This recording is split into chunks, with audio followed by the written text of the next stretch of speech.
When we think of architecture, we typically only think of what we see, like buildings, structures, and monuments. However, architecture also shapes what we hear and what we don't. Sound reveals who belongs and who is excluded, whose voice are heard around the world and those who are silenced. From the bustling streets of New York to protest chants around the world, noise has never been one that could be considered neutral. Sound has always carried power and shows how historically it can be used as tools of power, how architecture frames what we hear, and how sounds continues to influence identity and belonging today. The 19th century marked the creation of metropolitan cities as we know them today. With a push from the Industrial Revolution, the population of the United States alone grew by 15 million. Over the span of 20 years, people were moving to cities from rural areas in search of opportunity. The growing populations relocating to cities created densely populated environments, which in return meant that people were living closer than ever before. Frank G. Johnson describes New York City at the time as closely built-up city streets that resembled magnificent canals, deep but narrow. Due to people living closer than ever before, there was an increase in noise. There was noise from not only motor vehicles, but street vendors, enslaved laborers, immigrants, and the working class residents. To escape this noise, elites turned to architectural strategies of exclusion. They built larger houses with walls, fences, and gardens to create physical and social distance from the street. Civic buildings and public squares were designed to control who belonged, with seating arrangements and restricted access reinforcing social hierarchies. In other words, architecture became a tool for drawing invisible but powerful lines of separation.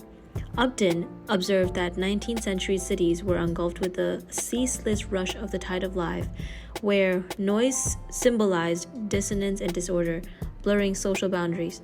By building walls and controlling spaces, elites were simply not seeking quiet, they aimed to reinforce the social distinctions that noise threatened to erase.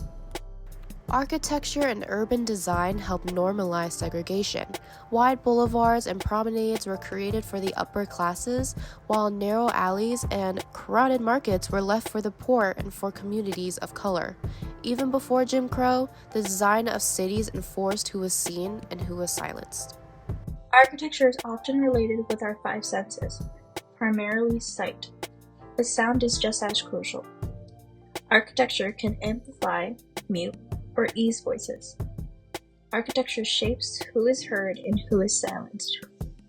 We are often so blinded with what we see and are careless with what we hear. We often disregard simple noises like cars honking, the bell of a street vendor, or the laugh of an old friend.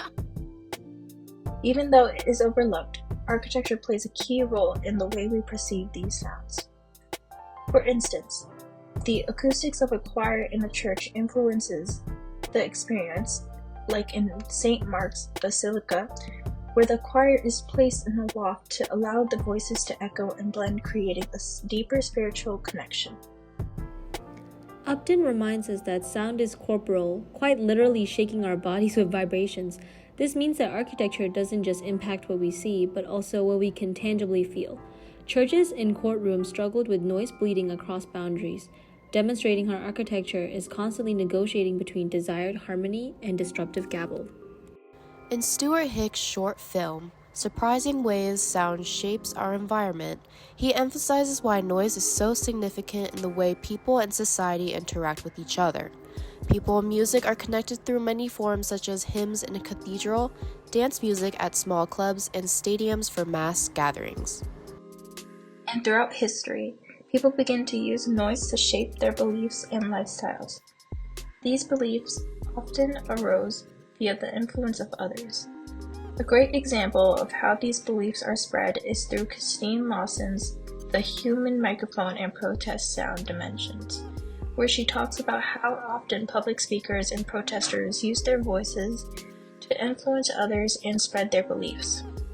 Repeatedly, out of these protests and messages, they are often used to fight fire with fire as a way to amplify their message in a call and repeat method, to audibly magnify their voices while also spreading their beliefs. The civil rights movement is a prime example as to when noise was used to fight a greater power. Similarly, Del Upton emphasizes the use of noise in antebellum America when people would overpower the soul with their shouting and force even the most resistant to join in the common cry. Empowering freedom songs and protest chants inherit the same lineage. Noise is a uniter, with the ability to dismantle social order with the insistence to be heard. During this time of injustice, people were picked out, unable to fight back until they found out the power of music as a symbol as to which they could unite under. It provided a togetherness in their defiance, functioning to solidify their voices, their cries, and give them an avenue in which they could not be ignored. Here, these people had all the guns, the billy clubs, the power we thought. And he was asking me, with a shake, if I would not sing so loud.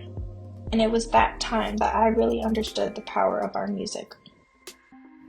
As times have changed, the significance of noise as a symbol or means of advocacy has decreased. As such, this new emergence of construction noises and noise pollution exists as examples of oppression opposed to empowerment. As the amount of development begins to expand and more projects are creating more construction noises, residents begin to complain about the noises in their community. In a report written by Pippa Studi, a third-year communication study major at Loyola Marymount University, they marginalized groups still have been bare inequities, but this time it's noise pollution in their homes. She writes, noise is a significant issue in these areas. The neighborhoods that receive the most noise tend to be in a more economically disadvantaged area. The new architecture and its development is no longer connecting people through sound, but intimidating others as construction is prevalent for months and sometimes even years.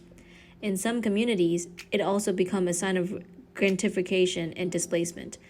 And even after construction, urban noises have become health threats. In Kate Benfield's article, Urban Noise Pollution, the Insidious Health Threat, these sounds have been connected to triggering psychological stress. The study indicated that noise levels in the subway at times are significantly over the 85 decibel maximum, recommended levels by the United States World Health Organization, also known as WHO, and is also the United States Environmental Protection Agency. This made many prefer quiet spaces as they are now a determining factor of how livable an environment is. Noise is never neutral. Upton addressed this and drew the comparisons that silence is often used as a disciplinary tool.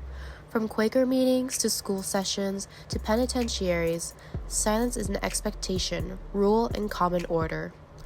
This modern search for quiet neighborhoods echoes this history, reclassifying quietness as a status symbol and painting noisy, working-class areas to be disorderly and undesirable. Throughout history, both noise and silence have been systematically used through architecture to enforce power. Many began judging noisy neighborhoods as a less ideal place of living, creating a stigma. According to Joan Casey, low-income neighborhoods and neighborhoods with marginalized groups tend to be louder. Quote, by linking the noise model to national U.S. population data, we made some interesting discoveries. First, in both rural and urban areas, affluent communities were quieter. Neighborhoods with median annual incomes below $25,000 were nearly 2 decibels louder than neighborhoods with incomes above $100,000 per year.